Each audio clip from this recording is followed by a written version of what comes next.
We'll call the Transportation Advisory Board meeting for November 14th, 2022. We'll do roll call, please. Taylor Wickland. You can just say here. Here. Patrick Hinterberger. Here. Liz Osborne. Here. Steve Lehner. Here. David McInerney. Here. Diane Christ. Here. Chairman, you have a quorum. Great. I guess we will go to staff. Great, thank you so much. First and foremost, we need to introduce Jane Madrid as your recording secretary for tonight. So thanks, Jane, for volunteering in place of Stacy, who is out, I think, on vacation. Great, thank you for doing that.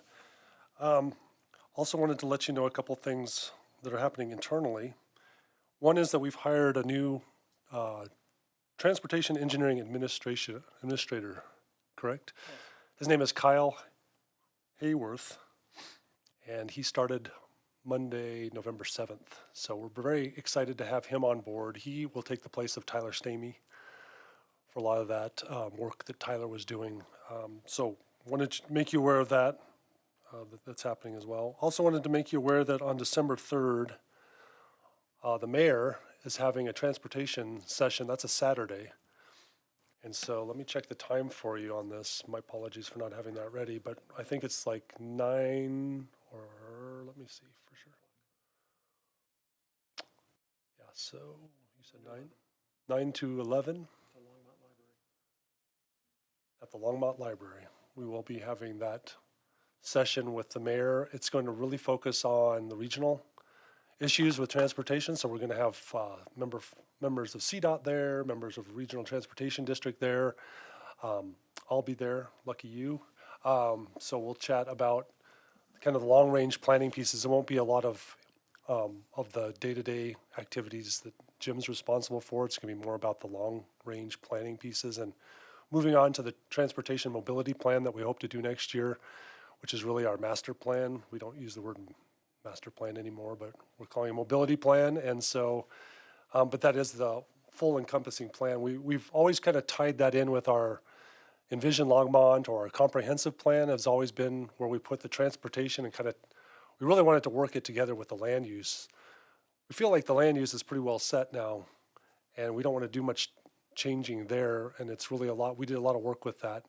So now we want to do the update to the transportation piece, because transportation is changing all the time, right? We're different ideas all the time with transportation, and especially after it's been almost 10 years since we did it last time. So we need to update it. So we're excited about that, and we'll let you know more about that. And certainly that'll be coming to this board.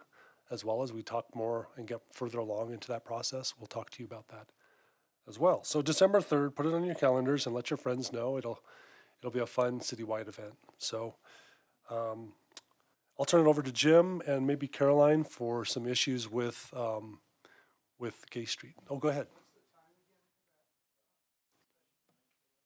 9 to 11.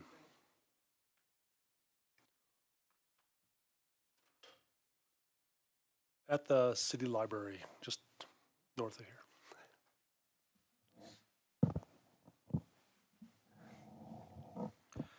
Thank you, Phil. Just a couple of items. We are wrapping up, hope to be wrapping up this week, the Gay Street mitigation project.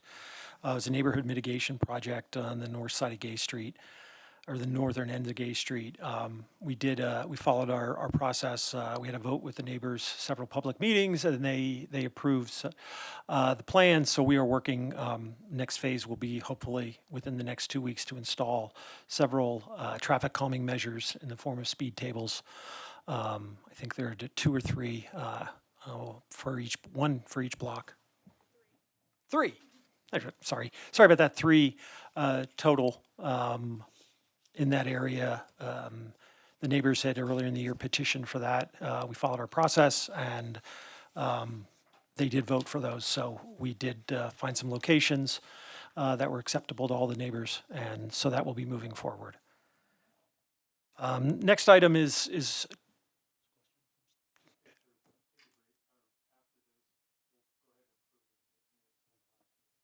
Okay.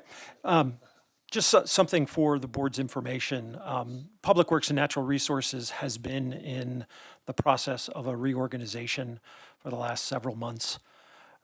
We are actually no longer going to be Public Works and Natural Resources. We are creating a Public Works group that will actually be titled Public Works. The current or the previous organization ran in what we called a matrix organization, where we kind of we had an operations group and then an engineering group, a business services group. We've shifted some of those around and created a new department called Strategic Integrations. That was our old business services group. And then operations, we kind of redefined that as a water wastewater group. So previously I had a group of water and wastewater engineers under me. They are shifting over to be under that, under the water wastewater kind of department. And then the operational end of streets and drainage will shift out to be under my leadership. So it's more of a more traditional public works group that will handle, not only the design and improvement of roads, but also the operations of them as well, filling potholes, replacing signs, installing signs, striping, that sort of thing. And then the remainder of the group, this traffic signal group, our DRC development review group, and our inspection team will still stay under me. But you'll see you may hear about that, you may see we can probably send out when the org charts are approved, finalized, we can get those over to you so you can see that change as well. Thank you. Yeah, thank you both. So I missed this. I should have done this. We should do the approval of the minutes from the last meeting. So I guess we will, we don't need to review the meetings, but are there any comments about the minutes from the last meeting? And can I get I'm having a motion to approve the minutes? Oh.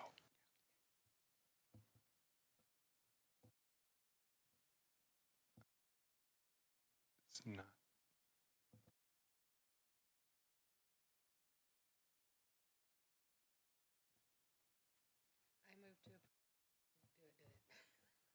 This isn't working.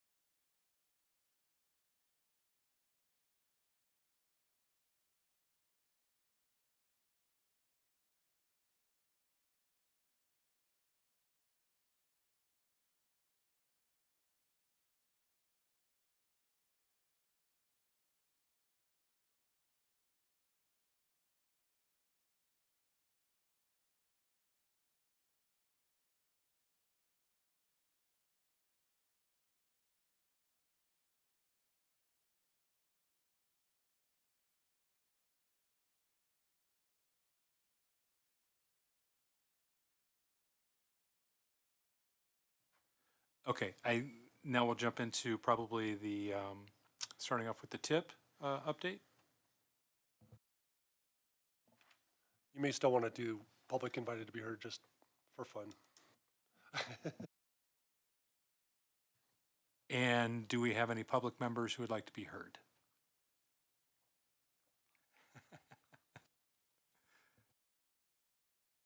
Okay, great.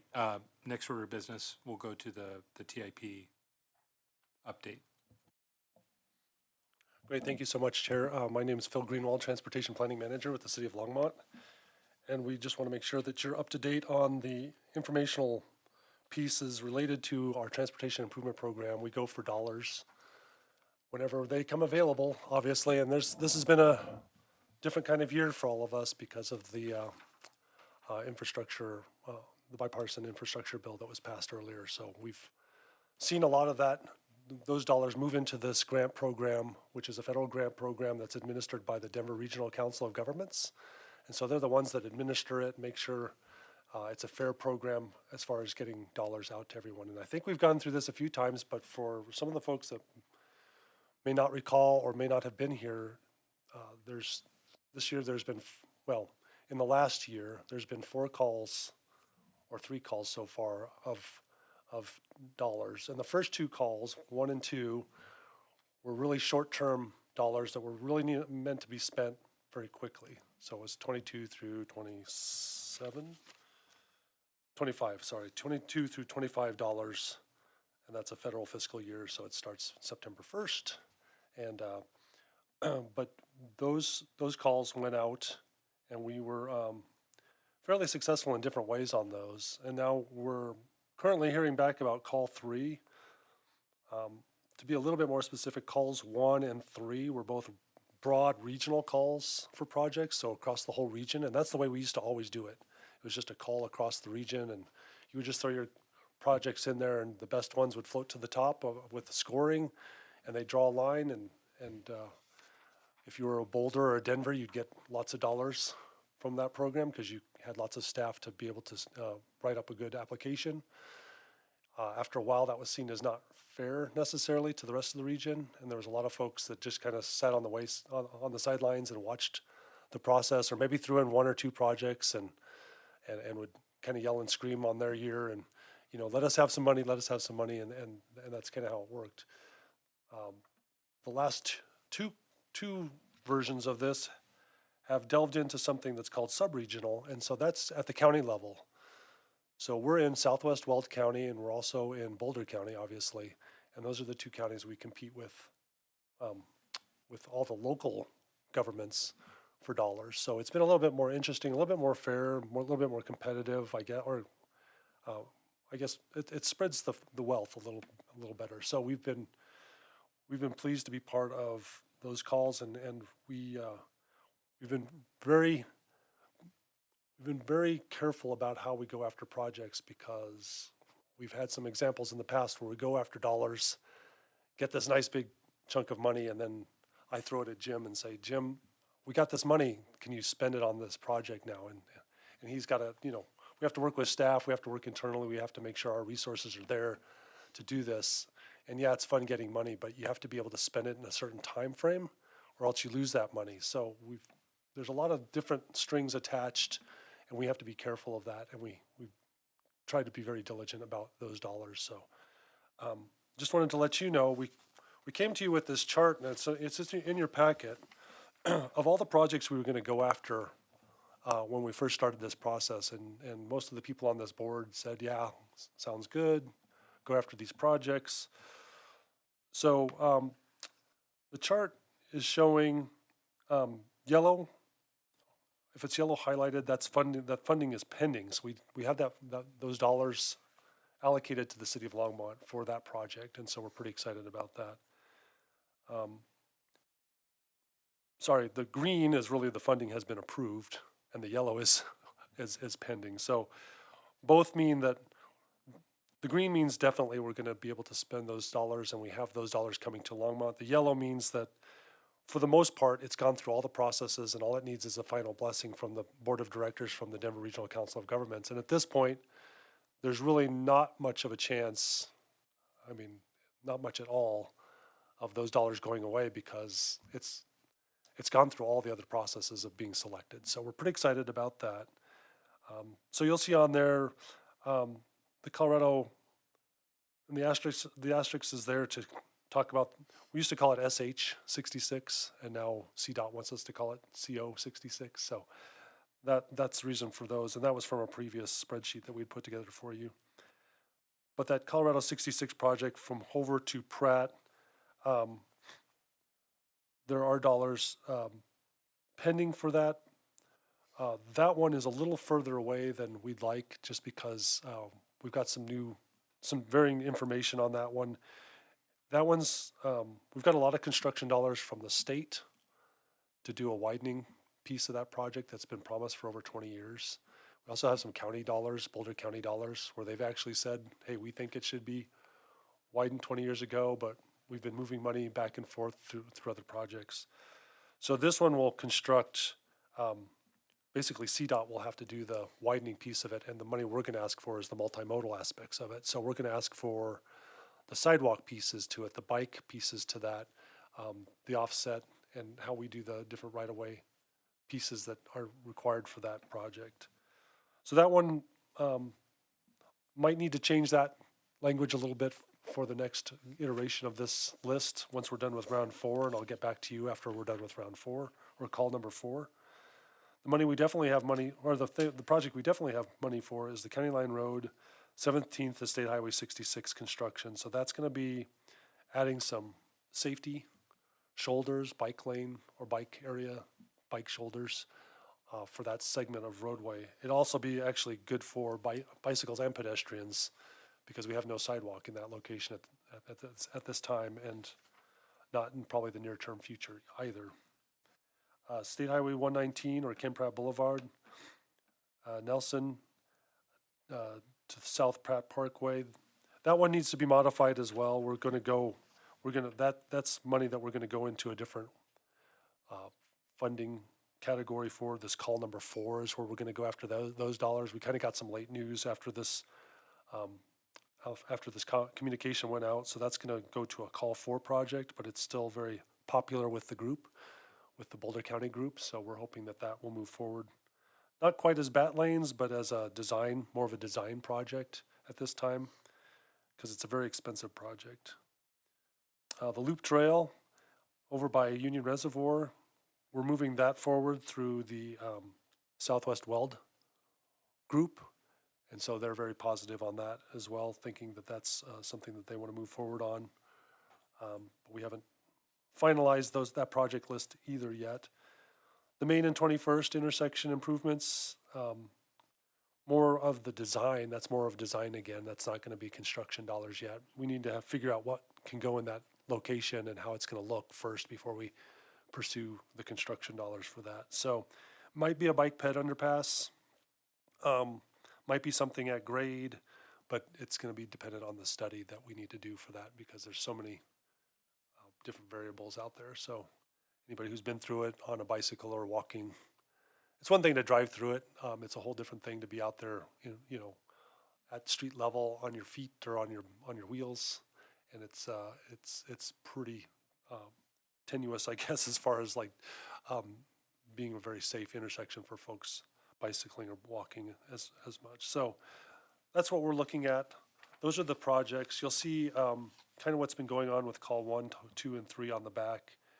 And again, excuse me, there's been some changes, so we'll get some more information to you as it comes forward to us, just as this is all kind of very dynamic. So with that, I certainly want to take any questions. That's really the information to you, and as you can tell, it changes almost every other week here. So any questions?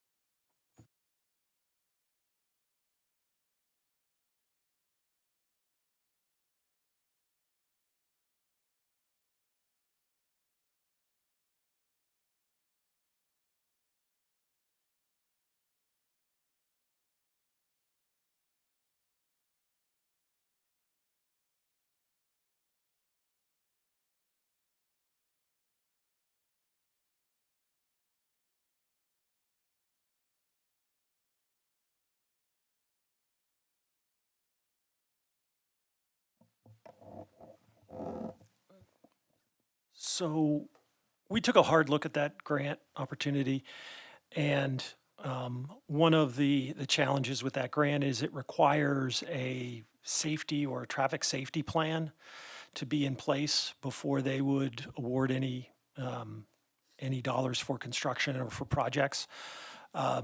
So we elected at this time, because we know we're working on our mobility plan, to hold off on any type of submissions. We could have also gone and chased a grant for through that Safer Streets for actually preparing a plan.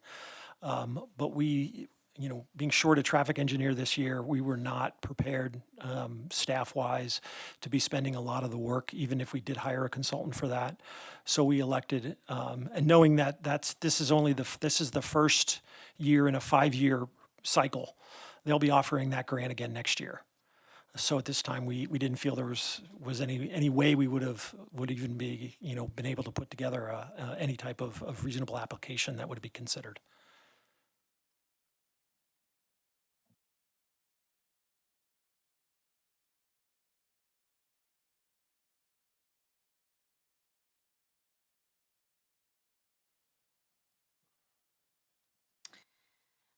Jim, can I ask a question? Is it all staff that does these design projects, or do you use a consultant, or is it a combination of staff and consultant working together? For instance, in the 21st Avenue and Main Street, when you're talking about a pedestrian underpass or whatever, that was going to be just a look to see what could be possible. So is that something that takes up a lot of your staff time, or do you parcel that out to somebody that can come with some ideas? We, for the most part, we hire professional consultants to do the design, some of the planning work as well, with staff managing those types of projects. An example would be, I'll say we're about ready to bid out the Boston Avenue Bridge project. We hired a consultant to take on that bridge project, but the city staff, we have a project manager assigned to it. And then when it goes to construction, that same project manager will be managing the construction with the help of a consultant as well as city staff to do inspections. But for almost all design, with the exception of our water line replacements, we hire consultants. So it's useful to have the money in these grants, because then you can hire in some talent to, augment the staff. Yeah, and the grants all grants come with strings. So depending on what grants you're using, if you're construction dollars with a federal project, you have reporting requirements. So the city has recently brought on board a grant writer within our strategic integration team. So she has helped organize a lot of our grants for all reporting of those, as well as kind of keeping track of them. And it's important to note, like, we've got, across several areas of projects, whether it's storm drainage, streets, roads, traffic signals, and the grants that are coming out, there are quite a few more coming, whether it's through the state, through the federal government. We've attended a number of grant seminars. I think one of the local state representatives or U.S. representatives had a kind of a symposium over in Weld County to bring everybody together. A lot of the grant or the federal agencies to promote their grants. We had attendees there. So we do and have been providing updates to council on kind of where we're at. And I'm only focusing on kind of the public works items. There's a host of housing ones as well. I think there's one for that next slide is chasing for, expanding their system. LPC's looking at grants. We're looking at grants for electric vehicle chargers. So there's quite a lot of staff involvement across the whole city. All of our departments looking at the grant opportunities that are out there now. Okay. And this particular one for Main Street and 21st, you've got until 2025 to complete the work or the design work on it. Is that right? Am I reading that correctly on call too? Yeah, fiscal year 2025 actually begins in September 1st of 24. So we have until, it's October 1st of 24. And then it'll go until September 30th of 25. So that's our time frame for spending those dollars. Okay, thank you.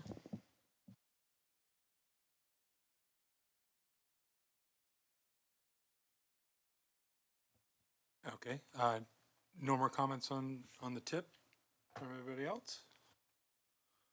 Okay, I think we can move on to the Vision Zero presentation.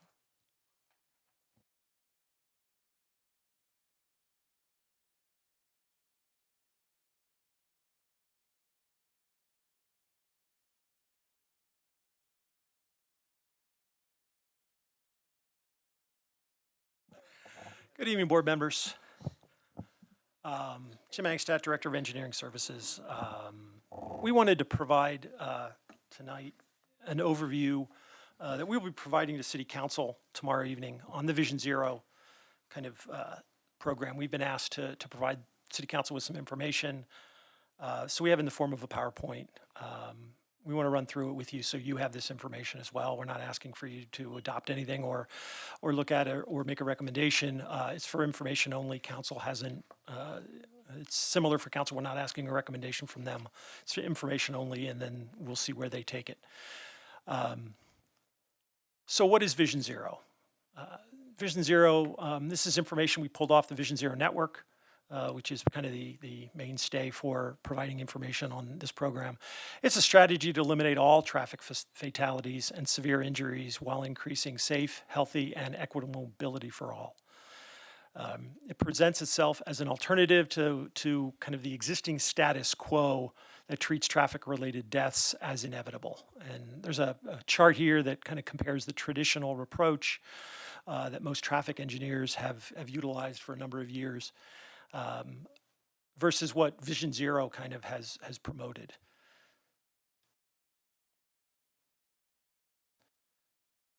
So the components of a Vision Zero commitment, and I'll let you read these real quick: political commitment, multidisciplinary leadership, action plan, equity, cooperation and collaboration, systems-based approach, data-driven, community engagement and transparency. And plus, as we move forward in it, I've got kind of more definitions on each of those. The political commitment is basically for the elected leaders to give us that direction and commit to the Vision Zero program, both with funding, resources, and what you'll see later in the presentation is also time. Most of the Vision Zero kind of goals are put out several years. You're not going to change the culture in your community or how transportation moves around your city and expect to have achievement of zero traffic fatalities in a year, 2 years. It's going to take time. The multidisciplinary leadership, creating a task force that involves a number of high-ranking officials, Office of the Mayor, police, transportation and public health, the planning groups, public works, community services, and the school district. I would extend that definition to this board as well as we move forward with our transportation multimodal plan. Mobility plan for next year. We're going to be asking for your help in crafting that plan, vetting it, and moving that forward.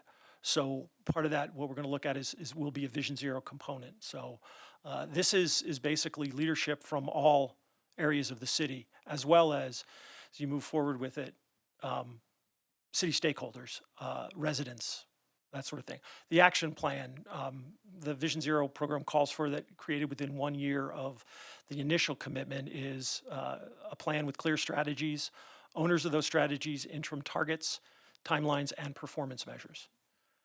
That's what we needed for that grant that was mentioned earlier. Needed an action plan. Yes. The equity piece of this, city stakeholders commit to both an equitable approach by establishing inclusive and representative processes, as well as equitable outcomes by ensuring measurable benchmarks to provide safe transportation options for all road users in all parts of the city. It also, some of the components are cooperation and collaboration. Some of our failures currently is sometimes our traffic engineering groups doesn't always talk to PD. We don't get messages out, and we work hard at it, but sometimes it falls through the cracks. So a commitment is made to encourage meaningful cooperation and collaboration among relevant governmental agencies and community stakeholders, to establish a framework for multiple stakeholders to get shared goals and focus on coordination and accountability. A systems-based approach, city leaders commit to and prioritize the system-based approach to Vision Zero, focusing on the built environment, systems and policies that influence behavior, as well as adopting messaging that emphasizes that these traffic losses are preventable. And that's the biggest thing about Vision Zero, is that all traffic losses are preventable. Data-driven, stakeholders commit to gather, analyze, utilize, and share reliable data to understand traffic safety issues and prioritize resources based on evidence of the greatest needs and impacts. We already do some of this work. We do produce a crash report that analyzes a lot of areas. a lot of intersections, some roads. Part of that is I would say where we've failed is we don't necessarily share all that data. We publish it, but it isn't something that gets out there enough. And I think that's one of the components that's very important is that community engagement, that we create opportunities to invite meaningful community engagement. And then we have selected representation on the task force for broader community input through public meetings, workshops, online surveys, and then just other feedback in general. And then the final component is transparency. That all of our processes are transparent to city stakeholders and the community, including regular updates on the progress of the action plan. I think that's part of the accountability piece, is that we have progress, we have those reports to City Council and to the appropriate boards. So those are the main components that the Vision Zero network pushes out. Some of the strategies that are tied to those is leadership, collaboration, and accountability. Prioritizing community engagement and equity. Setting a timeline to achieve 0 traffic deaths. That's going to be critical in the action plan. Collecting, analyzing, using data. The roadway design that prioritizes safety. Some of our roadway design, I will say, is basically designed to push cars. That's kind of been the traditional measure is do we want, we want to move as many cars through town as possible. And so I will say that some of our roads need to be adjusted, updated to provide for better mobility for other users. Big component is managing speeds. You will read that a lot is there's data out there that basically, if you reduce your speed limits, people have a better chance of surviving a crash at 25 or 30 miles per hour than they would at 40 or 45. So some of the elements of Vision Zero commitment from the public safety end would be red light cameras, speed cameras, license plate readers, traffic enforcement tools, and then just traffic enforcement in general. So what will it take? It's going to take resources, it's going to take some funding, and it's going to, as I indicated earlier, it's going to take time. So what we're looking at are some of the next steps we're proposing. This is a kind of staff proposing it, is that we've already been directed to undertake a transportation mobility plan update to begin in Q1 of 2023. We do have that funded for next year. But we propose to incorporate Vision Zero elements addressing safety in that plan. It would include an implementation step in that transportation mobility plan. We feel that's the best way to move it forward. Do you want to take the closing thoughts? You bet. And so kind of to wrap this up, and I'll apologize to Jim here a little bit. We did put in in your board packet the idea that this could be an action item, certainly, and if you want to make a recommendation to City Council for tomorrow night's meeting, we'll carry that forward for you. So there was 3 options that were put in there, but just to kind of close things up and think a little bit more critically about this too, and maybe the bigger, kind of the higher level, is that Vision Zero really started, as something in one of the Scandinavian countries that's really tied into a lot of transit, a lot of bicycling, and a lot of pedestrian activity. And so to just drop a Vision Zero plan without thinking about the broader range of these things and more in a transportation mobility plan setting, to just drop down a Vision Zero plan is not going to work. We know that. We've seen it in other North American cities who have adopted Vision Zero, and it was very altruistic, to do this, and we wanted to stop all traffic deaths or any deaths related to traffic in any way, but it can't be done as a singular effort. It has to be done tied in what Jim brought up was all the other pieces that need to be part of that. It can't just sit on by itself and not be part of a bigger thing. So we just talked about successfully incorporating Vision Zero includes, we talked about this already, and this just ties the 3 pieces together. You have to expend dollars in traffic safety and infrastructure to make this work. You have to have the resources, the people power, in program coordination and education. So it's not, you need to have people who are running the program and people who are educating us, the community, in the program too. So there's other elements, and that's just the tip of the iceberg. I'm not even getting to a lot of the other pieces that need to follow. I mean, we've talked about the public safety buy-in to this and the willingness to have resources at that level to be able to start to make sure that the speed limits are being followed where we need them to be, where the red light running, all those things that you know and you've seen in the newspapers have led to traffic fatalities in our city. That's another piece of this. And so it's talking to people in the community about what their expectation is on them as far as when somebody enters a crosswalk, the law is as soon as you start to approach that crosswalk as a pedestrian, cars are supposed to stop. You ask 10 people out there today when they're supposed to stop for a pedestrian, and I'll bet you 5 of them give you a wrong answer. So we need to change that mentality, that community level of input. So, and then we just have to almost just beg for your patience in this, because it's not going to be an overnight thing. This took the Scandinavian countries we're talking about, in the 1970s, they looked very much like Denver or Longmont. And they took 30, 40, 50 years now to get their act together, right? And get to the place where they are because of putting all these different resources together. It was also a mentality thing that had to switch there too. So this is not a short-term, hey, we hope to have 0 deaths next year. We certainly do hope to have 0 deaths next year, but it's going to be a long-term commitment. And just the idea that all modes have to be safe, comfortable, and reliable. That's all modes across the board. We've done a very good job of making automobile travel safe, fairly safe, very comfortable, and ultimately very reliable. But you can't say that, I don't think, today about bicycle travel, walking everywhere in town, and certainly not taking the bus. So those are things we need to work on, and that's kind of the bigger picture piece of how this fits together. So with that, we certainly entertain if you want to make a recommendation to City Council for tomorrow night. We've put a couple ideas out there for you. Again, this is more of an informational piece, so Council's not going to take action tomorrow night on this. What they're going to do is give staff some direction on how to move forward. We're hopeful, and so this will be a piece of our presentation. If you come up with some recommendation to City Council, we'll certainly take that forward tomorrow night. Thank you.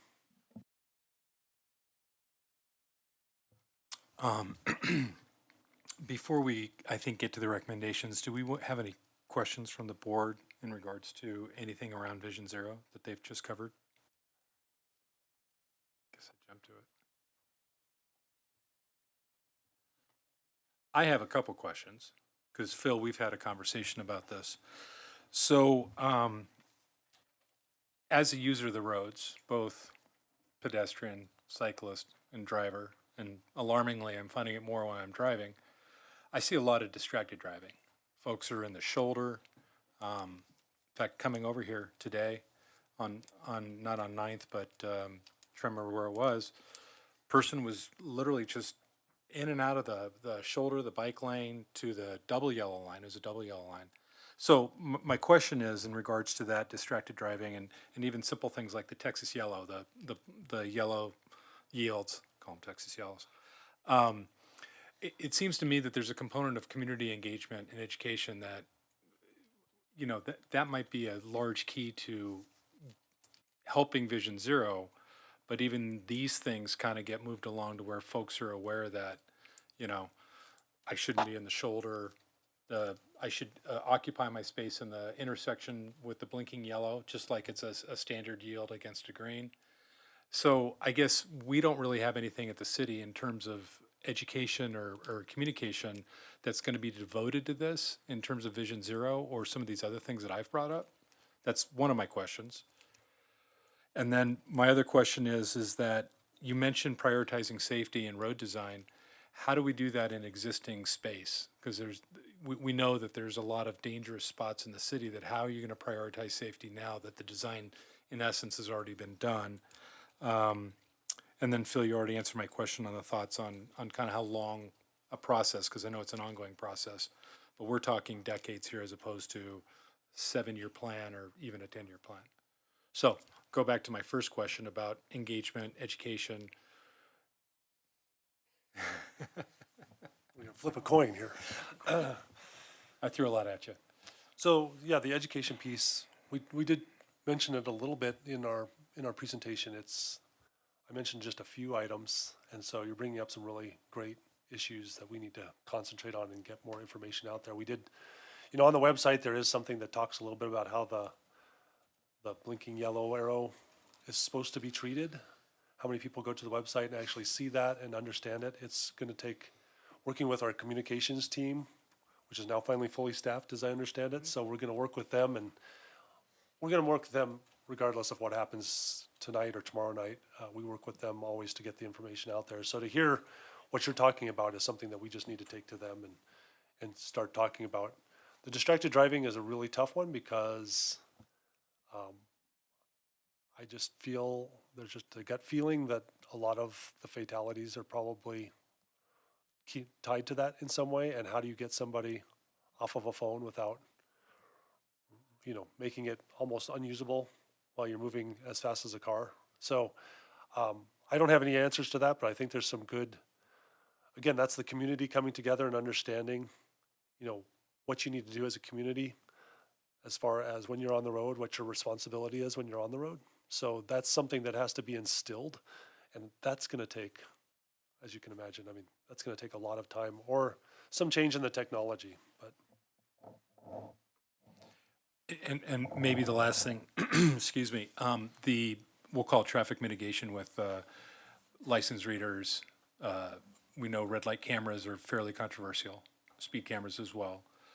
They can be effective, however, there can be a lot of folks who, kind of don't buy into that.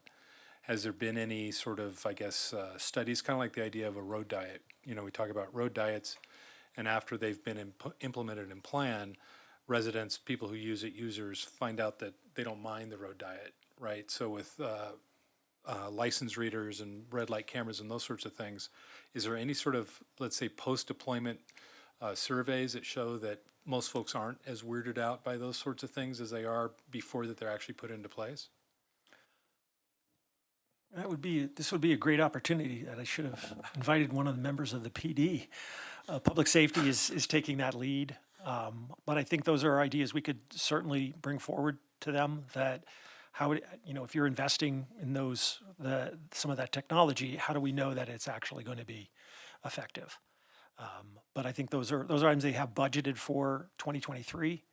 They are working on gathering data currently. They are purchasing a couple of those radar signs that we have posted, similar to what we've posted, traffic is posted out there, but they're portable. And they're using them to collect data to see, not necessarily to flag drivers who are speeding, but to collect data, how many people are speeding actually. So we're going to share that data as they collect that. That's one of the items they're actually purchasing this year. But those are very good suggestions on establishing whether the systems you're putting in place are actually going to be worthwhile. Thank you. Just real quick, Chairman Lehner, you had a question about design and infrastructure. As we work through or work through some of these safety projects, some of some of the safety projects are as simple as at signalized intersections, changing some of how that signal operates. One of the items I think on a few years ago that we undertook was in conjunction with the improvements on Pike Road at Main Street.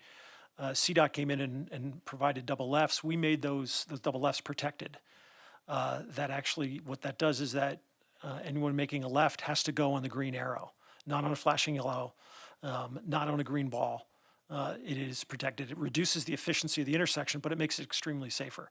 What we saw was a lot of the crashes there were sideswipers, almost T-bone intersections of people trying to push the light as people came out of town and started speeding up to go to a 55 and a 65 mile per hour to go south of Longmont. Those kind of improvements were done a few years ago, that intersection of Pike Road and Main Street is now off of the top 20 list, I believe. But that's an example. Other improvements could be, as simple as when we do some of our chip seals, we narrow lanes to slow people down. We add bike lanes. We did that on 3rd Avenue this year, 9th Avenue last year. A lot of our streets have maybe wider than they need to be. So some cost-effective measures are to provide some additional striping. Some roads will, like Kaufman, where you want to provide room for buses, cars, bikes, and pedestrians, are complete rebuilds. And those can be expensive. So it can be any of those kind of options. We have a lot of tools in the toolbox to do, small scale adjustments to all the way up to complete rebuilds. It would, I think, just depend on what we find from some of the data. And I think you were saying, hey, we've in the past have designed streets maybe more for the vehicle and not for other folks. We did include a picture on the bottom center there of a stop sign that's been put into what we call a bulb out, or where we actually extend that curb. It's a curb extension really as well. So we extend the stop sign out so it's more visible. We extend the pedestrian so there's less crossing exposure in the street. So those are some of the things we do at where we maybe were deficient before on the design. We come back in with some other treatments that might help.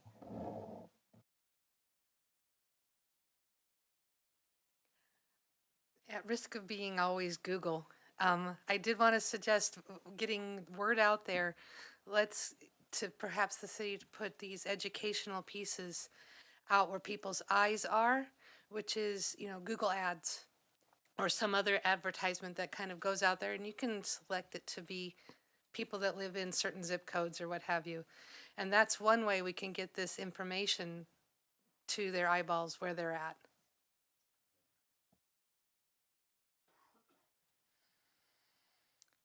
Also, it seems like a good place to start is just figuring out where we are, figuring out, how many deaths we're having and where, and where we need to put our eyes, and then come up with some ideas to help in those areas. And I think that dovetails with what you're saying, Liz, in that awareness, raising that awareness, and people realize, oh my gosh, we've had 20 deaths at that intersection. That's not acceptable in our town. Then people are more motivated to participate, engage, and hear what solutions are available. So I think it's worth doing all this. I just think it's such a big project that we have to start almost systematically, with information, so that we can gauge, are we having an impact, and we know where we start, and we can see some progress. So just as a quick comment, we will be bringing forward the crash report at the December meeting, and that will have a significant amount of data. It'll have the fatalities from the last year. It will list a number of the accidents components from 5 years. We do it in a 5-year cycle, basically 5 years of data, and then you'll see a lot of the trends. You can see a trend that in 2020. In 2019, I believe we had 12 fatalities. It dropped significantly in 2020 with the less people driving during COVID, and then it did go up a little bit in 2021. But we'll have that data for you, and we publish that every year around this time. We're a little late this year, so we will bring it forward at the next meeting, and you can see some of the data and some of the intersections you can see that are where we see some of the accidents, and we can provide the data for types of accidents as well. Oh, very good.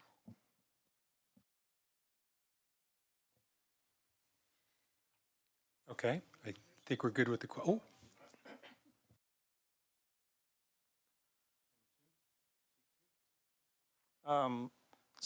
I would just like to comment that I'm super excited about this, because I've been advocating for this about a year and a half now, and it's about time. And, also, the only disappointment is I do think we do need to focus on physics more than enforcement. Enforcement's easy to talk about, but I think a cop can't be everywhere, and that's what they'll probably say. but then also for the public, because I've read that this happens in Holland all the time. The city will, or they'll get public opinion and then set out like temporary examples. Either, you know, Phil, when I saw you up in Fort Collins, an example there, or set up a little neighborhood street that might be simple bollards or a flower pot, and then get people's opinion from there to allow, oh, this works, this doesn't. But then it's a visual representation to really, really, I think, spark people's imagination as well. So that's my comment.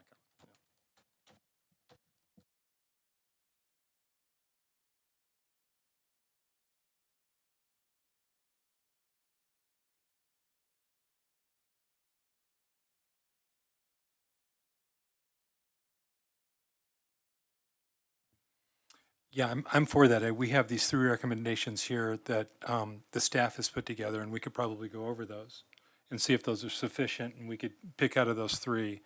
I guess I'll move a motion that we do consider a recommendation. Do I have, I'll make that motion if anybody wants to second it.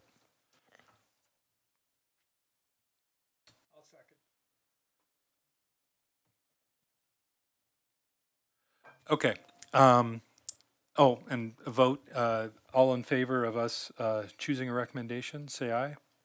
Aye. Any opposed?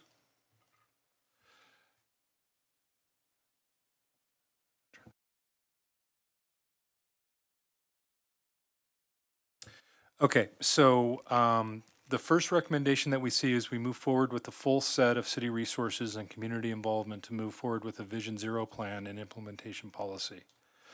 Other projects would need to be delayed to develop the budget for this full level of Vision Zero effort without a specific budget in 2023.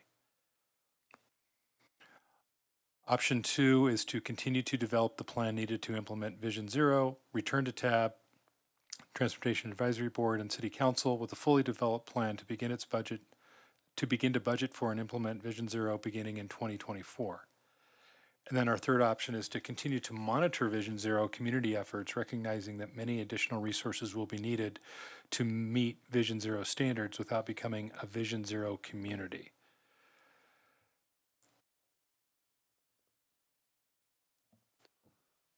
Well, if I'm going to say anything, I would say number 3 is probably off the table. I think 1 or 2 is probably what we should be looking at, because I think everybody on the board is in favor of something.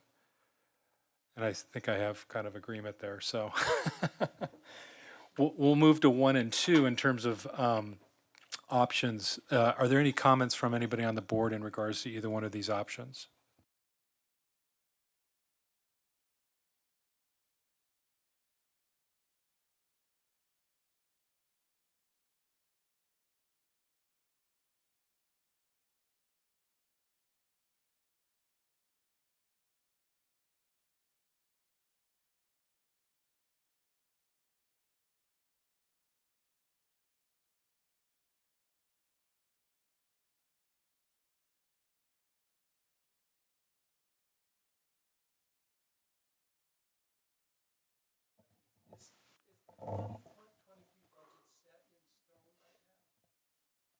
It is, yes.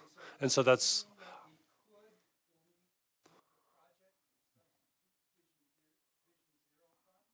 that means yes, you'd have to, you're requesting the council forego a project that's already in the 2023 budget to move this ahead of it, but Jim wants to say. So one of the things to also note about the budget is our budget, for the most part, when we talk about taking out a project, would involve the street fund. Vision Zero requires staffing. When we say resources, most requires staffing from other areas of the city, from public safety, from communications, from our community resources team. Okay, and if they don't have that in their budget for next year, something else has got to get pushed. Okay, so one of the also things that I think we noted earlier in the presentation is the first part of Vision Zero requires, basically calls for you to have if I can find it, an action plan, Okay, basically that is the planning for Vision Zero for the first year. I think we were driving, the recommendation on 2 is that you need to continue to, you can adopt Vision Zero now. The first steps are to develop that plan, which doesn't take, you're not going to be looking at building things. You're going to be creating the plan that sets those goals for the next number of years. And that's what our recommendation was as we were moving forward with the mobility plan. We would incorporate that action plan in the mobility plan, which we have funded. I don't want to sway you, but item 1 kind of would be, with the budget being set already, might be more of a challenge for city council to go in that direction.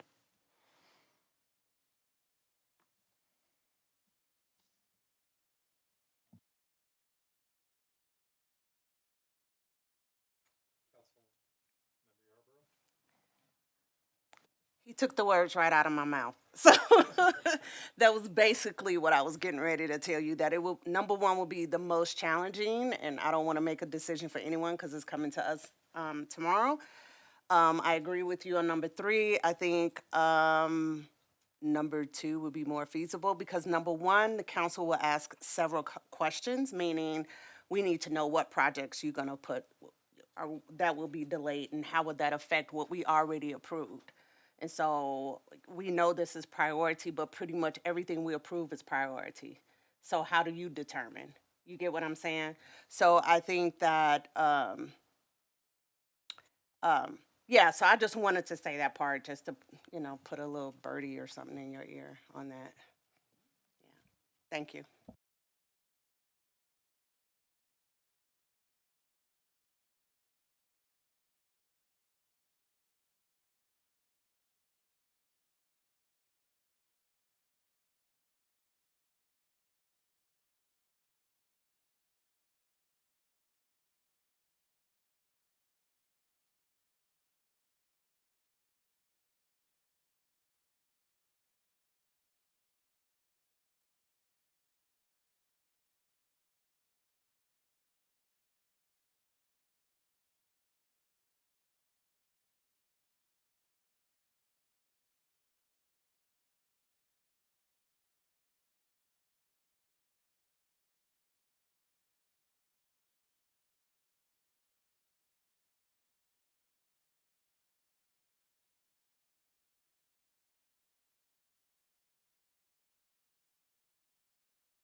Did you hear anything that I said? Yes, we heard it. We did. All right. We're just trying to get you recorded on that. All right. Jane, do you need that to be repeated?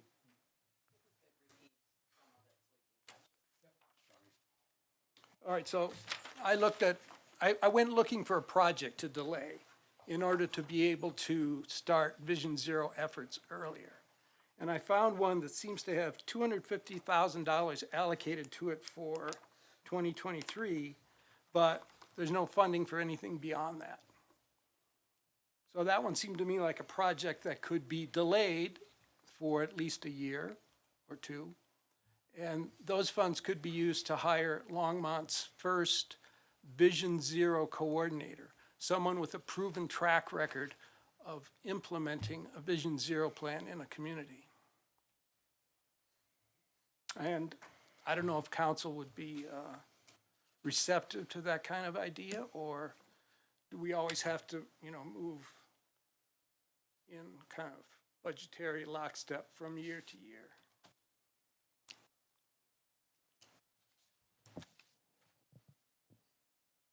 So if I understand the Hover Street improvements project for TRP 122, I believe that funding is for acquisition of right-of-way along Hover Street. I believe the design is currently underway and has been funded in previous years. So I don't know if that's a viable alternative. But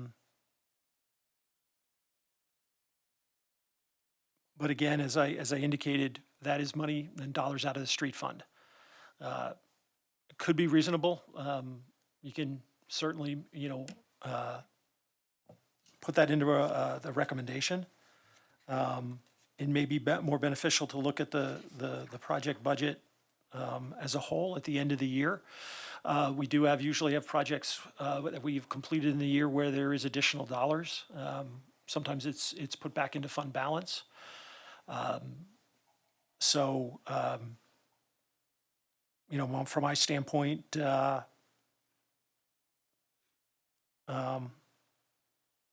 staff's been working on the Hover Street project for quite a while.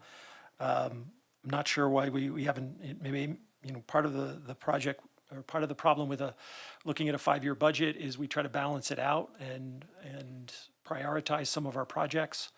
I will let you know that we are seeing a street rehab program. Some of our challenges is recently we may need to incorporate more dollars into that in the future, simply because our pavement condition index has been dropping.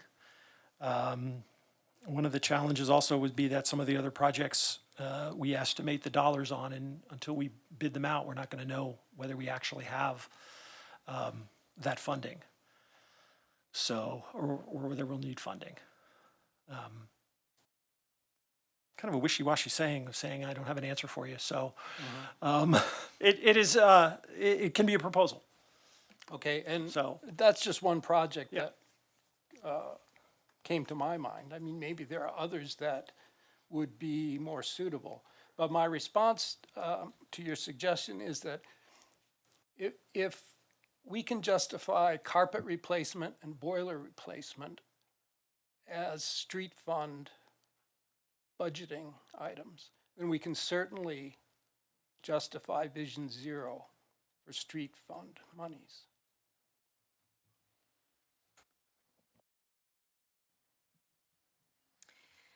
Okay, looking at it from a slightly different direction, but with the same intent, I'm wondering if some of these projects that have gotten the green funding, for instance, the County Line Road and the Main Street and 21st, I'm wondering if there can't be a component of that that uses some of that funding to assess the risk in terms of Vision Zero and to make some improvements or suggestions at that time, which would move this project ahead a little bit faster, and that the one is in 2022 to 2025. And then it would be a way to get some optics on where we are, particularly like at 21st and Main. I'm sure that's going to come up on your list that you provide next month, Jim, in terms of some significant impact for life and limb there. So I'm just wondering, if looking at it from that direction, whether we have to take money from a project that was otherwise going to be utilized, or if we can incorporate it into multiple projects to some level, and what your thoughts are on that. I think what we're saying or what you're asking is for us to take Vision Zero concepts and put them into every project, which I think is what you want to ask or recommend to City Council as far as we move forward with this, with a Vision Zero process.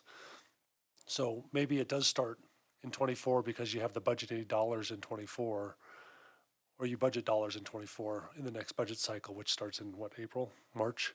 So we start talking, first quarter about next year's 2024 budget. So if we have that heads up and can do that, we could certainly take whatever elements we get from City Council tomorrow night, because I'll make recommendations, and put them into every project that we do.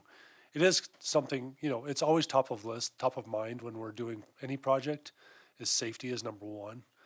And so I would say we do that regardless, but if it's specific to Vision Zero and we put it in there as a Vision Zero focus with the project, that's something the consultant can look at as part of the project. Absolutely. Number 3? Yeah. Go ahead and hit the right button. There you go. There it is. Thanks for the presentation, gentlemen. my gut is telling me to go with number 2. I don't see you guys asking for a certain budget amount at this point.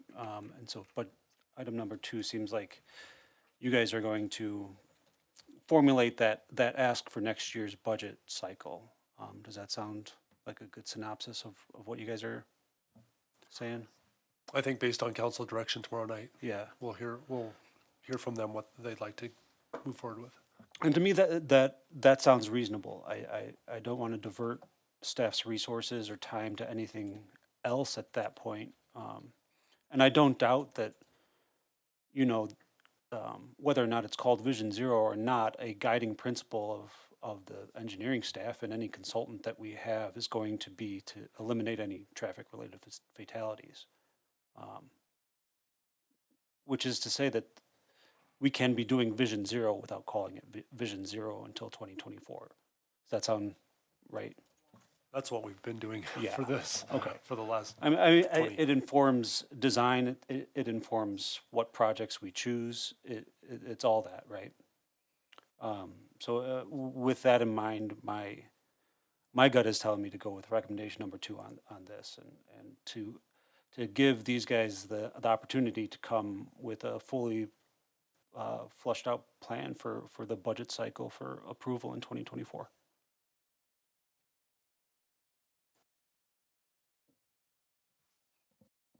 Go ahead. Yeah, regarding a 2024 budget, what are your ideas for what would be in that Vision Zero budget? Well, when you look at number 2, and we should have added more language for you, and you can certainly modify it any way you want. But when we go through the slideshow, we did talk about, this really is going to be an element of the transportation mobility planning process, which we know we want to start in 2023, and we have budgeted dollars for that project. So I think number 2 is kind of going at that same idea of, let's put it into a fuller plan, a more integrated plan process that looks at all modes, and Vision Zero is a component of that larger plan. And then that implementation piece will tell us what we need to do, and we'll start putting dollars. Just hearing these discussions, and tomorrow night I'm sure we'll hear more about how we need to start the budgeting process. 2 years ago, we put in for a Vision Zero planner, transportation planner for Vision Zero specifically, and was not able to get that obviously incorporated into the budget. We'll continue with that request, knowing that it's coming and it's something that we need to have, some resources, some people to be able to do. So we'll continue that into the 2024 budget, but I think what we're really focused on in 2023 is working on that TMP to really set the motion forward for the future of transportation in Longmont. So when would you envision a dedicated staff person for Vision Zero? Starting in 2025, would that be? No, starting in 2024. So we'd put into the budget in April or March, in April, when we start the budgeting process, we would start with a person dedicated to Vision Zero on our So that's on our one staff. FTE. One FTE. So, and also, just so you're aware, and looking at kind of what it will take to implement Vision Zero, it will take additional staff than just one person kind of running it. That would be the champion of it, who will take charge and kind of make sure it gets done. But there's going to be additional data collection needed above and beyond what we're doing now, which will require another FTE. Some of the reporting, I think, requirements will require maybe another GIS analyst. There might be, with the amount of kind of stakeholder engagement, we may need another communications specialist. Our neighborhood services team to work some of these may need additional resources. I think that's what is part of the action plan, and what you see you need as you plan through 2023 to implement it in 2024. That's what we would be looking at. That's why it's critical that if they adopt Vision Zero now, we need that year to plan that action plan.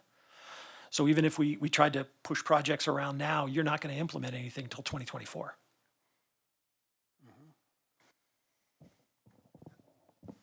Just a couple thoughts. I realize there's budget constraints, as you so put out, and we kind of knew that, I think, the buckets of money.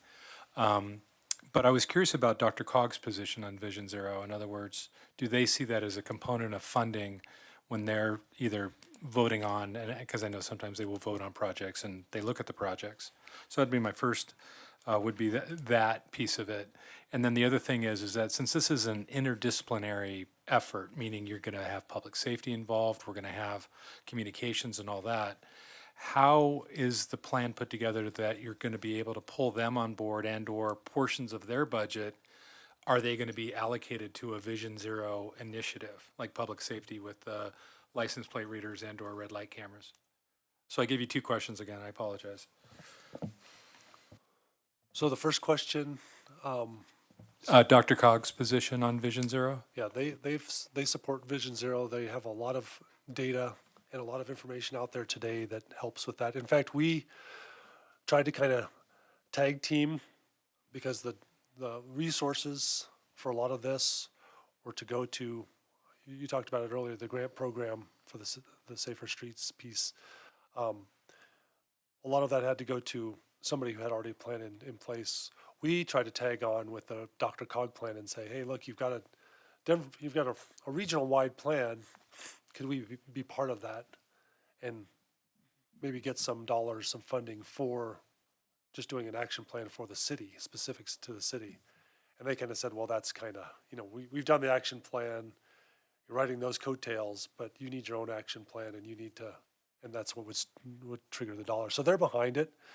The reason why we didn't really adopt it early on was because the Colorado Department of Transportation was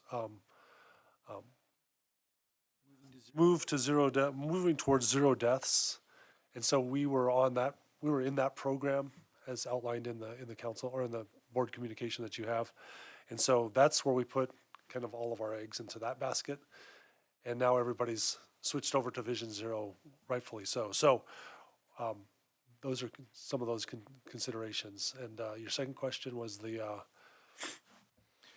Within the city in the budgeting process for the future, if Vision Zero is adopted as a plan, would other departments then make carve-outs for budget that would be associated with a Vision Zero? And do you have, in other words, could you get that type of coordination across departments? Because I know how difficult that can be. Well, that's why I turned that slide to political commitment and multidisciplinary leadership. That's one of the discussions we have to have tomorrow night with council. If they tell us to do it, it's on the city manager to make us do it. So the public safety chief's aware of this. He's actually provided one of the slides. So the best answer I can go is we're told to do it.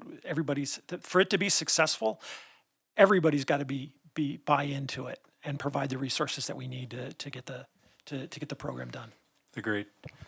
and with the action plan that is required as part of Vision Zero, there's an annual reporting structure to that. And so if things aren't falling into place, it's up to one of us or the person who we hire to come to council once a year and explain where we are and what the status is and who's on board, who's not. And so we need to make sure that everybody's moving together. And just my last, I would hope that we could also include our board in terms of an update if there is a Vision Zero plan on almost a quarterly basis. I would like to think our board would be involved in that, very hands-on. I'd like to propose that we recommend that the transportation mobility plan enthusiastically embrace Vision Zero principles during its development, and that's what I would recommend to the city council. I would second that if we want to do a vote on that. So I think we're looking at option 2 as what we're voting on. All those in favor of option 2, I guess should we do it each at a time, or should we just say yay or nay? It's not ready yet. Yeah. Well, I guess I have one question is because Phil, you mentioned that we already kind of try to follow Vision Zero principles in projects, and just from a design standpoint or implementation, how does that actually transpire in current projects? So it's probably difficult to answer. Well, we never design a project, right? Right. Hoping or thinking, not hoping is the absolute wrong word, but ever thinking that it's being designed for a fatality to happen someday. We design, but we do everything in our power to make sure the design is as safe as possible. But obviously, with Western U.S. design, Yeah. we set up intersections that ultimately have a lot of conflict points, right, for cars and for pedestrians and for bicycles. So I think we just need to that's going to be part of the Vision Zero process, is to relook and have those resources available through Vision Zero of how design can change and how the paradigm can change in certain designs, so that we can bring those other elements on. What we're trying to do right now, I mean, you've already seen this close up, and a number of you have seen it with the Kaufman Street project. We call it the busway project, but there's a lot of bike elements to that too. And what that really is reducing those turn radiuses, so they're not as truck and car friendly as far as speeds go. It really causes a driver to have to slow down. And so it goes back to the physics element of, I have to slow down my giant 2-ton vehicle to be able to make this turn, or 1-ton vehicle, whatever you're driving. But I have to slow down for this turn to make it.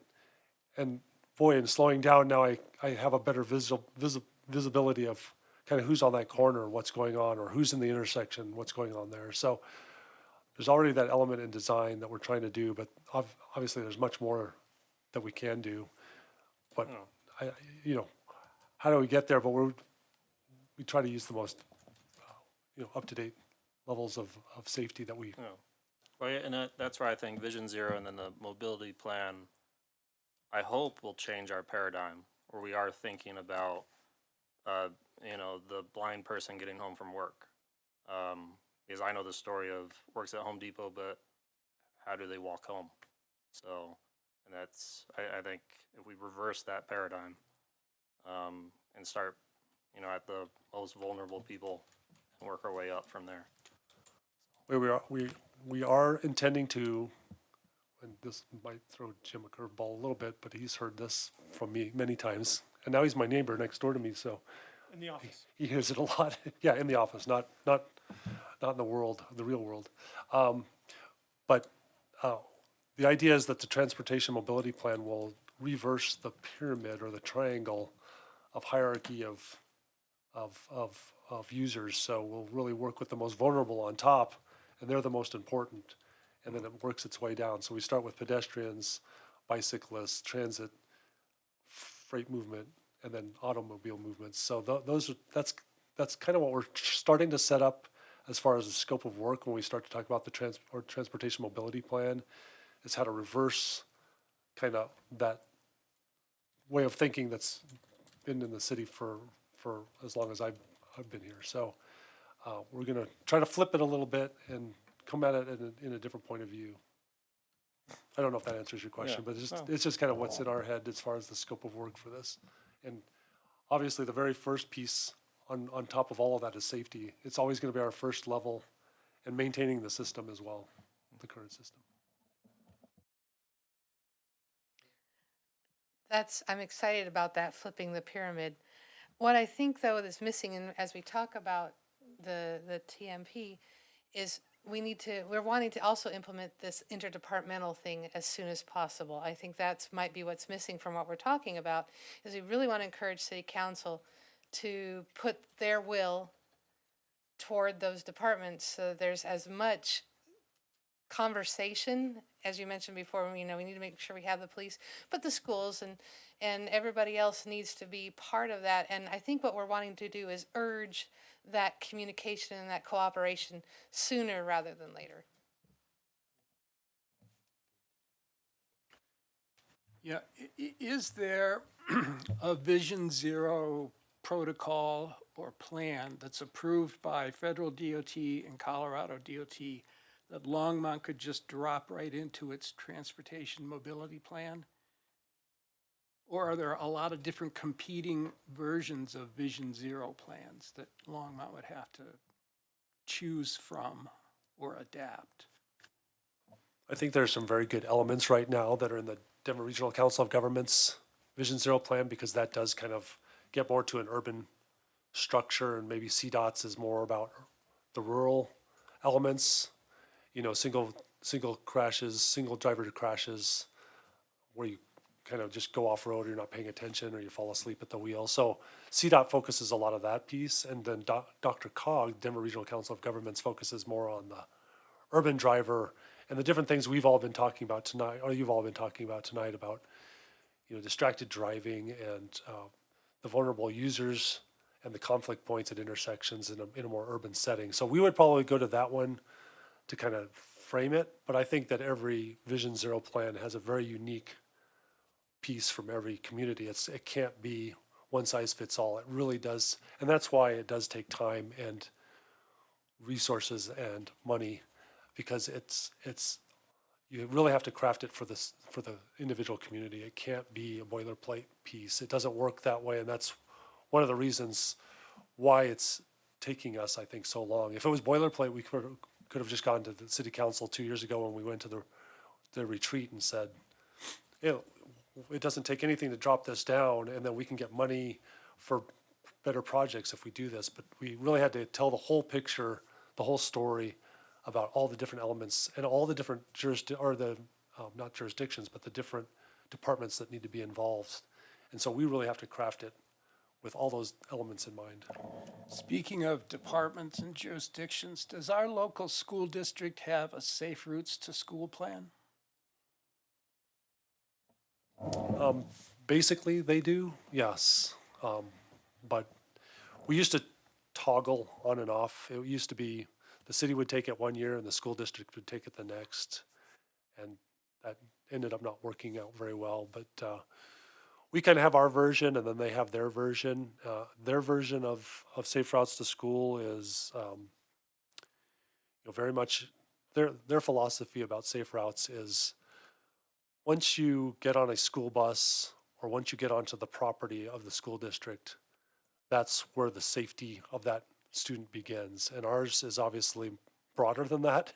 It's as soon as you leave your door, basically, and get onto the bus or walk to school or bike to school or get in the car with your parent who drives you to school, those are our safety elements as far as when we're talking about safe routes to school. We've worked with the school district to develop specific routes, and Caroline has done some of this work as well. And we run the crossing guard program too. So again, that's not on school property. So the city takes on that role of getting kids across streets safely with crossing guards.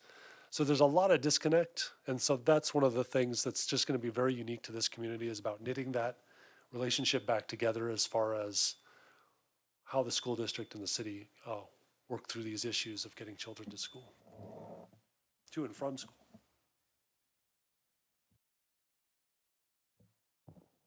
Any other comments from the board?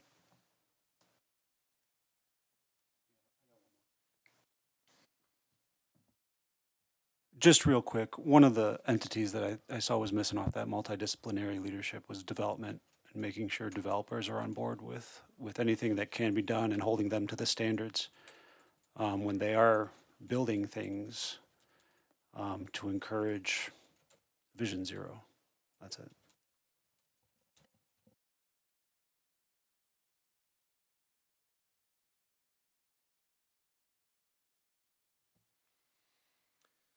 I don't know if we need to make a motion to see if we want to vote. But I think we've narrowed it down to 1 and 2, it sounds like. Do we have a motion? We did have a motion Liz, out there. Did you propose a I motion? did propose. I did propose a variation of 2, and I'll say it again, that we recommend to the city council that as they develop the transportation mobility plan, they embrace Vision Zero principles. I'm gonna go a little farther and say that includes the will to get multiple departments on board at this time.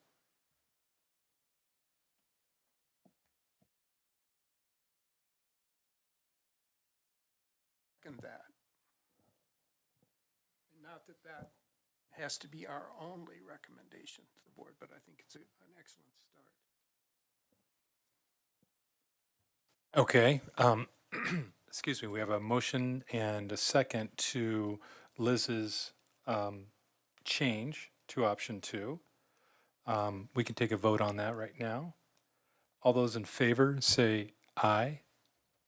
Aye. Any opposed? Okay. Liz, did you intend that as a variation of option 2 or as a kind of a standalone proposal? I did intend it as a variation of option.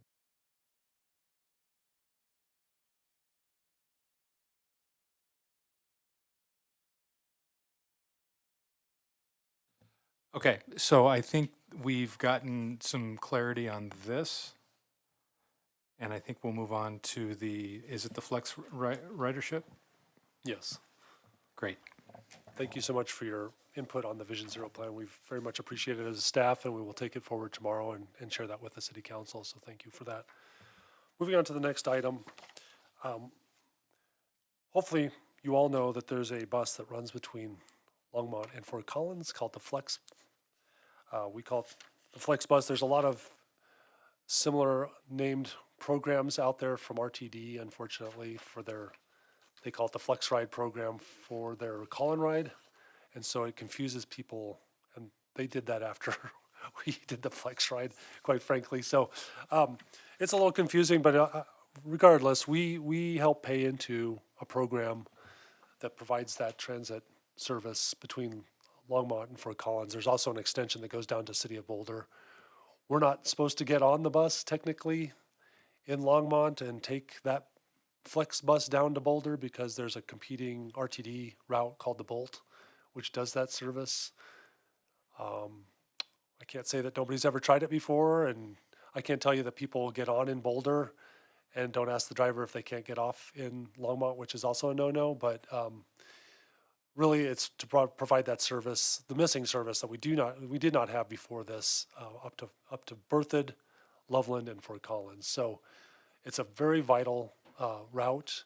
If you look at the statistics of where our employees come from for Longmont, you'll be surprised that a lot of, well, you won't be surprised, but it's surprising to me when that kind of flipped a little bit to be more of a northern community. And it's also where a lot of us go to work, which is also surprising to me because you always think, well, we go to work in Boulder and Denver and Broomfield and those kind of places. Well, that's true, but when you look at the actual statistics that are out there now, I don't want to give too much away, and this isn't going to be a surprise to anybody, but there's companies out there that track cell phone movements, and so they can find out where people travel on a daily basis, and it's much more accurate than when we try to do surveys on Main Street 10 or 15 years ago and stop people in their cars and ask, are you making a stop on Main Street? Are you going, where's your end of your trip, and those kind of things. So this is much more accurate data. So you won't be surprised by that. They were obviously very much impacted. The Flex bus was very much impacted by COVID. All transit agencies in the whole world were impacted. Many of the European and Asian countries came back very quickly because that was the primary mode of travel for them. So they were able to put on masks and get on mass transit pretty quickly. But us in the United States were a little bit slower to reboard the buses and trains because of that scare factor of those things. In fact, you'd see commercials that say, don't use public transit during this time. So we're finally seeing some movement back. You'll see that there's a chart showing kind of what happened with COVID and in the year 2020 in the orange line on the back of that. It took quite a dip.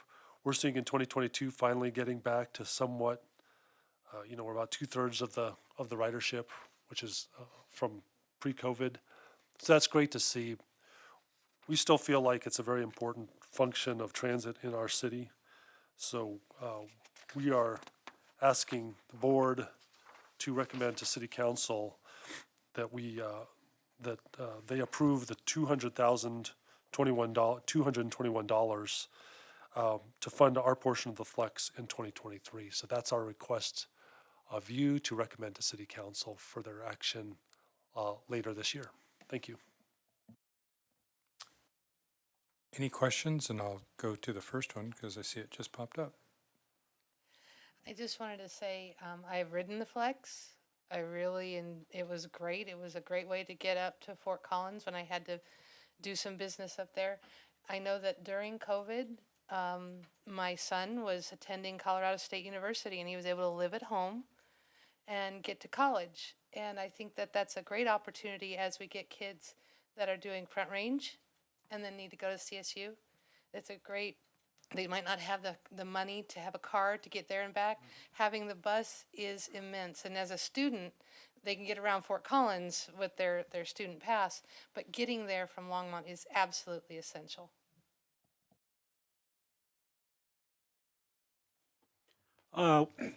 Once again, thanks, Phil. This $200,000, this is for, that doesn't make the Flex bus free, right? This is just for a reduced fare? What this does is it helps pay for the operations of the bus. So the bus, it's amazing to me. I won't talk about the comparison between the transport folks and working with RTD as far as fares go, because transport, they're in the business of just moving people, and that's pretty much their single philosophy. They had a fare structure for Fort Collins, and then it kind of went down to Loveland with the first iteration of this, and they kept the prices at $1.25 per ride for a regular fare. So they were kind enough to keep that and extend that down to Longmont and then to Boulder. So you get actually the CSU to CU connection via Front Range Community College in Longmont in a way. So this just helps pay for a portion. We're just paying kind of the Longmont ridership portion of this. Fort Collins takes on the lion's share because they have the most riders. Loveland takes on a large share because they have a lot of riders. And then it kind of trickles down. Longmont's was the third one, and I think Boulder's now taken over because we did see the students come back before we saw commuter traffic come back. So the students have really kind of taken this route under their wing, and they've been the primary riders now in the last 2 years. So Boulder has more ridership than us now, but we were always easily number 3 on that list. But we are paying for our 12% of that overall operations, and this has nothing to do with the fare buy-up that we'll come to you in December with to Right, talk yeah. about RTD and the fare buy-up there. Okay, great. Thank you.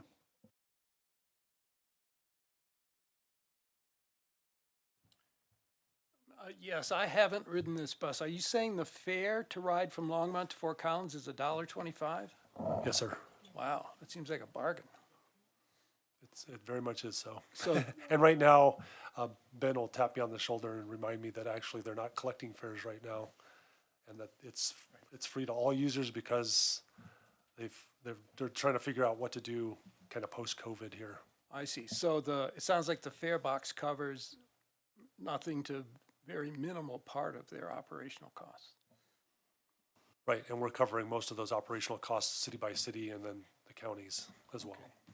And And we're, the eco passes, I should mention that the eco passes are taken on this bus as well. So you can use your eco pass when there is a $1.25 fare. If you don't want to pay that, you can you use your eco pass to get up to Fort Collins for free, and the Boulder County covers that expenditure. I see. And technically, we're supposed to ride only from Longmont to Fort Collins and not to Boulder. Technically, that is correct. RTD has kind of that overriding jurisdiction of the whole district, and so they dictate who gets to go inside the district, and they were very clear that their Bolt bus is the provider of that service between Boulder and Longmont. Okay, thanks. I don't want to get too ahead of ourselves, but I would like to move that we recommend City Council approve the $200,000 to fund our portion of the Flex Bus in 2023. I second that motion.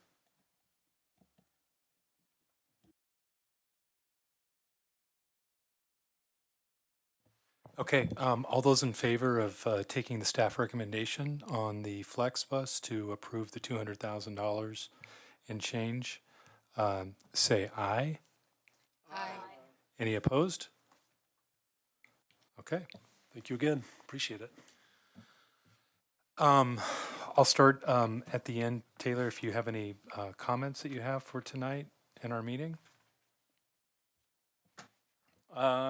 Just thank you for the presentation on Vision Zero. I'm super excited. So it's finally happening.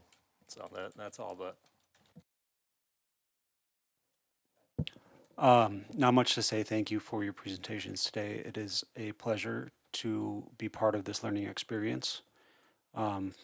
It I appreciate your efforts to make this city safer and encourage public transportation and yeah, thank you.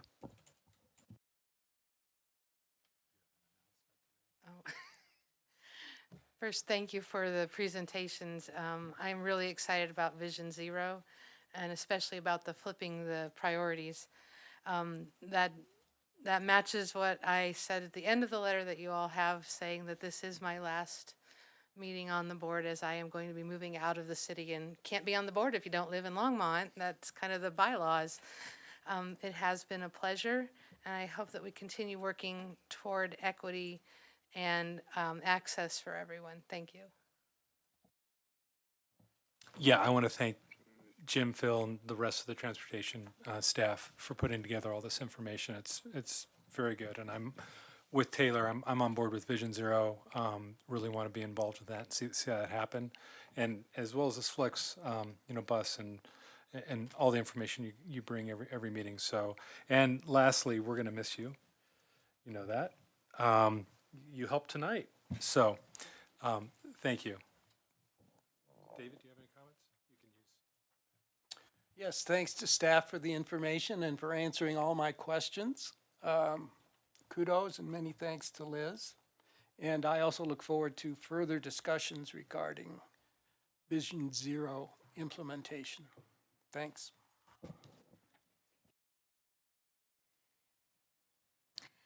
Thank you, staff, for all your hard work. I see all the work you've been doing on projects around town and trying to get them done on schedule. And always looking for money for new design implementation.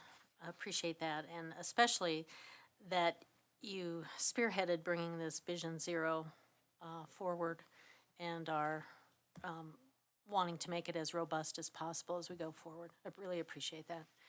Thank you all for your efforts. And Council Member Yarborough? Of course, thank you. You all are amazing. So sorry that I didn't get a chance to get to know you better, but I've learned a lot from you. It's amazing that I've been here for a year. Oh my goodness, it's crazy. I just wanted to say thank you for being open. I am also excited for this opportunity that will be coming to us tomorrow. I do just want to bring up, now that I have been here a year, learning more about the structure and how everything works, about budgeting and how everything works, interdepartmental decisions. And, it may sound really easy, like, oh yeah, we're just gonna get, the police department and public safety to come in and do their part, and it just don't work like that. It just doesn't work like that. Not that easy. And not only that, I just want us to be mindful that staffing has been very challenging, even consultants. I mean, there are some departments within the city that have been, months to get a consultant. So although we want to move on this very quickly, I just want us to think about all those variables that of challenges that all departments have had. And this is part, I know this is so important for us as city council as well, but I also know that we will be asking 150 questions like how much are you expecting for public safety department to spend?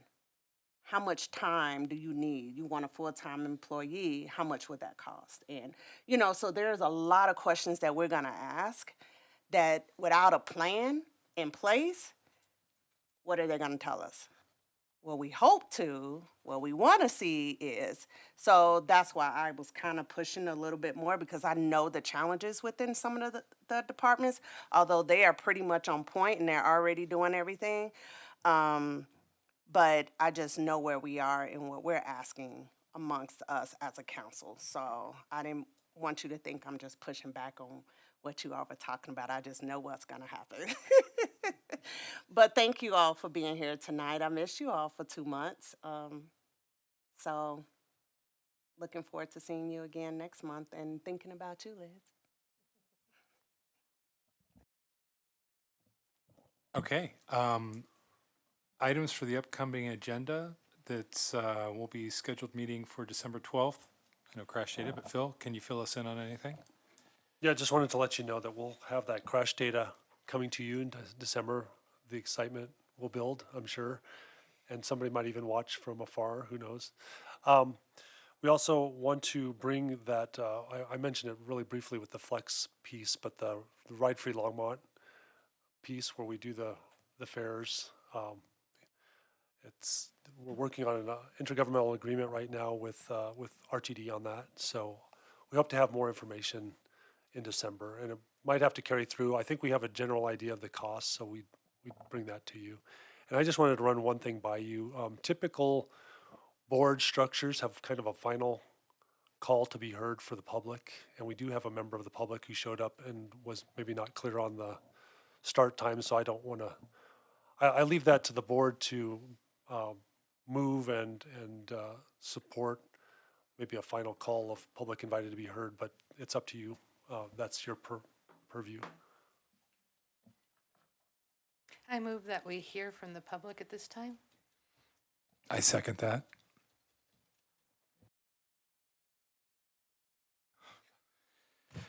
All those in favor?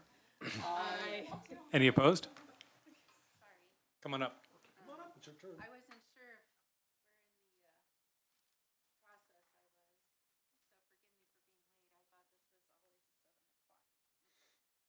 forgive me for being late.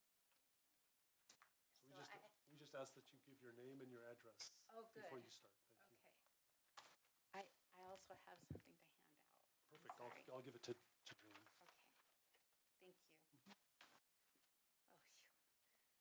Hi, good evening. My name is Michelle Bennett, and my address is 203 Francis Street.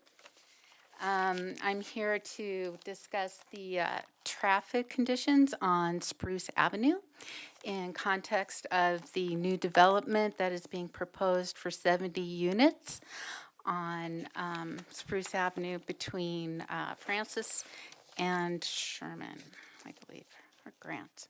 So what I've prepared for you here, I don't know how long I have. What I've prepared here is something that I'm also going to be introducing to the City Council. And I have been doing my own research on the ability for Spruce Street to handle the amount of increased traffic that would come from 70 units and the age of the infrastructure itself. Included, and I've based almost all of this off of what the Longmont City guidelines say for new development. However, I want to mesh the two, which kind of gets a little, I haven't figured out how to put it into words yet. So the purpose of this paper is to validate the serious concerns of the neighborhood as well as engineers that I've talked with in context of adding a large amount of additional traffic to Spruce Street.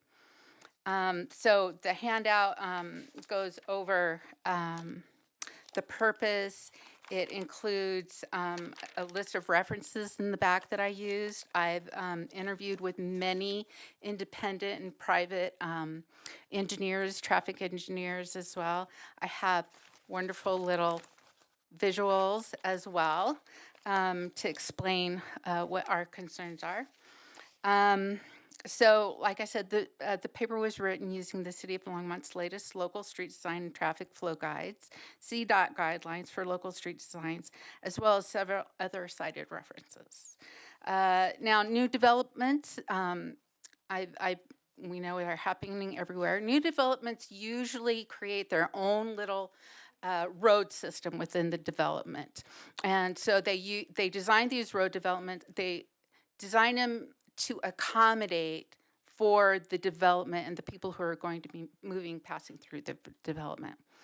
And also making sure that there are good exit entrance ways and, emergency evacuation ways. However, this development that is going to be plunked down in the middle of old town, century-old infrastructure is not going to accommodate their own little road system. They're going to be using ours. And that is going to put stresses on Spruce Street. Spruce Street has been in Spruce Avenue has been in a state of homeostasis for 100 years. And we can deal with small increments of changes and the traffic flows, and we all learn how to deal with each other. And right now we've learned how to, bypass without using other hand signals and whatnot. And it's at a very delicate balance now. It is also a street that is recognized as shared bicycle lane as well. So Spruce Street is used heavily by pedestrian and bicycle traffic to get down to the Greenway, which is just a block away. I live on the corner of Francis and Spruce. I've lived there for 26 years. I feel like I kind of have my hand on the pulse of what's going on and in the neighborhood and how that street is used as well. So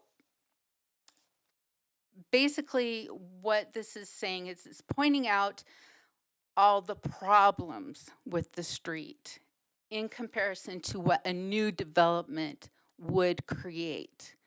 And that's kind of hard to put into words. So what you're going to look at is comparing a 100-year-old infrastructure to what should be in the design for a new development. We do not meet that criteria at all. The street does not meet any of the criteria. But still 70 units, approximately 150 cars, and I know we calculate it through trips, but it's not just about the trips, it's also about the pedestrians and the cyclists. And as you have all been talking about here this evening, it was like, I feel like, all right, I'm right there. I have 1 minute? Okay.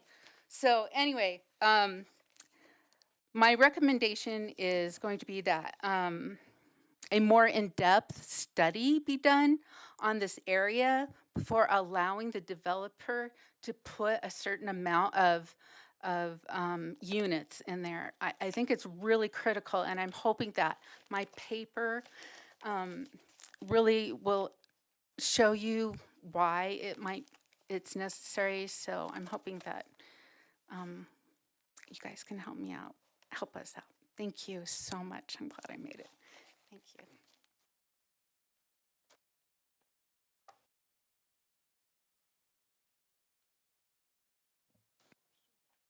Any questions from the board? I'm going to go ahead and Yeah, I'm aware of this area, and do we know where we're at with approvals or zoning or anything on this area, like planning purposes? Where is the developer at? Do we know what's going on? My understanding is they have not submitted yet, so we have go ahead. So the developer actually just submitted an application for changing the conceptual plan on the site. So it is the beginning of the development process. The annexation agreement, as all annexation agreements have with the city, is they provide a conceptual plan, which they then lead into, if that gets approved through planning and zoning and city council, then as part of the annexation, they can come in with a full-blown application. At this time, the property, I believe, was sold a short time ago. The new owner is electing to change from the original conceptual plan that was noted in the annexation agreement. and has now applied for that. That has been submitted to city staff for staff to review to ensure that it's in compliance with the city standards and city code. And then it would be, at that point, if it gets approved through staff, would move forward to Planning and Zoning Commission. And I believe because it is a change to a conceptual plan in the annexation agreement, would then go to city council as well. So it's very early in the development process. It is, again, it's basically a sketch of what he would propose with the number of units. It is required to have a traffic study with that. They have provided, staff has not yet undertaken our review. I believe it was submitted either last week or this week. And during the process of review and approval, there will be, besides that transportation plan, improvements done to the surrounding streets to make sure that this development is safe or conforms with our It would requirements. conform with our standards. If it does not, there would be mitigation. An example would be if we find some of the intersections are overloaded, they would require intersection improvements. So we have to see what the traffic study says. Okay, thank you.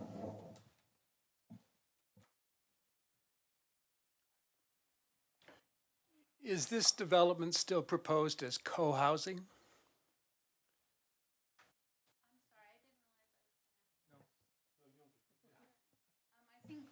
No, it's just for us. No, I believe the original proposal was some type of co-housing. This is for 70, I want to say, no, 70, you changed it. It's 70, I want to say like townhouse units, but 70 units. I see.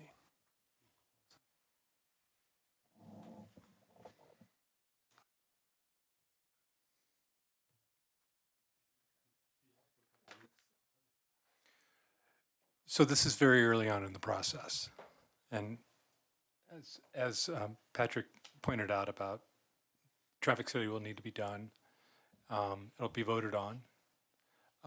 Is there any way that, and I know it's not Vision Zero, but is there any way to the discussion that we've had tonight about this idea of principles guiding the transportation plan moving forward, that in regards to this development, would any of that even be taken into account when you start looking at the actual development plan when it comes up to the transportation department?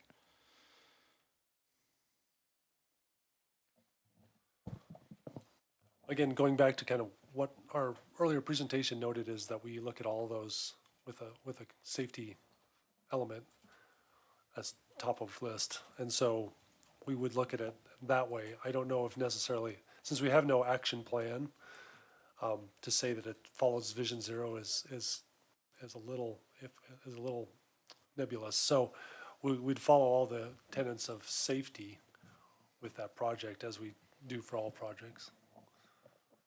Anything more to add about? Okay.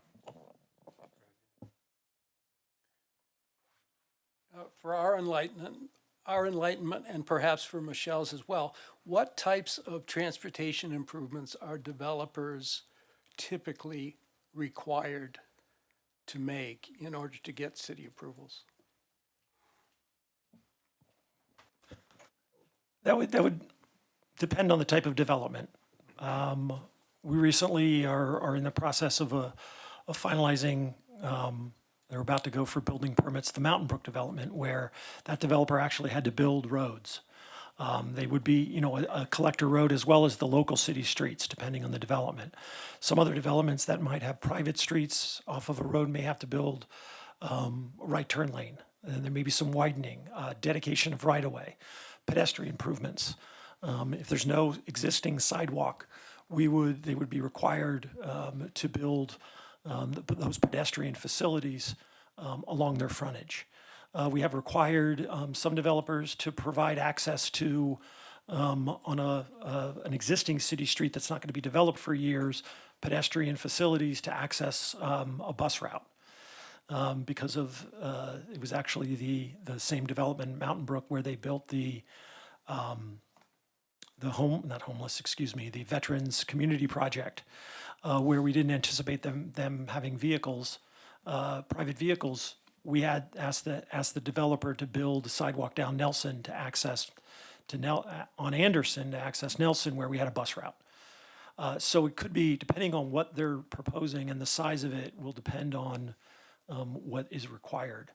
Most developers, we don't require them, if it's a larger development, to build a traffic signal, but they are required to fund the Transportation Community Investment Fund that's part of their building permit fees. And from that, we would then, the city would undertake, analyzing the intersection if a signal is required and then building it. Some developers, we require them to actually put in a traffic signal. The example would be the Costco development. They're funding, in conjunction with the city, the traffic signal on 119. So it could be, just depending on the development, it could be a lot of things. Okay, thanks, Jim, that's very useful.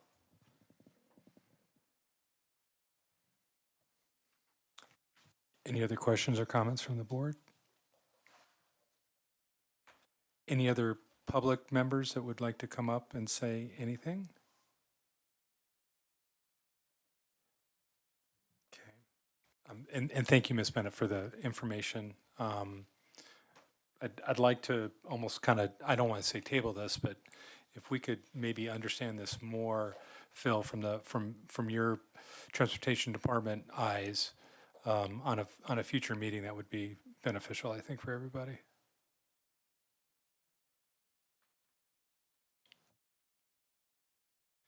Okay, if there's nothing else, I think we're going to move for adjournment. Do I have a motion? I move to adjourn. And a second?